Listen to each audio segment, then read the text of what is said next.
tanam dengan pokok baru yang berumur lebih kurang dalam 3 hingga 4 tahun. Untuk maklumat lanjut boleh kontak saya atas nama. Terima kasih. Assalamualaikum. Kita ada tanaman pokok kelapa sawit yang muda. Yang ini jangkaan bawah 3-5 tahun lah.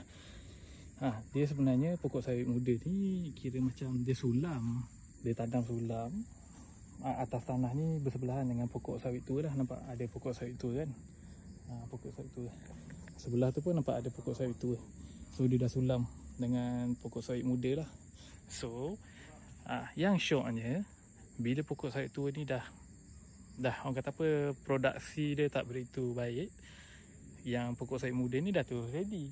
Ini pun dah ada sikit hasil dah. Nampak? Lepas tu cantiknya. Sebelah sungai, sebelah sungai, sebelah sungai. Air pun bagi saya deras lah. Dan tanah ni pun bersebelahan dengan jalan utama. Kalau korang nak cari penanaman sawit keluasan dengan 4 hektar di Alur Gajah, ini yang sangat sesuai untuk korang. Sebabnya korang just cuci tangan, cuci kaki, terus dah ada tanaman ganti yang baru. Jadi apa tunggu lagi? 4 ekar boh. Antara dia ada sungai. Apa lagi korang nak?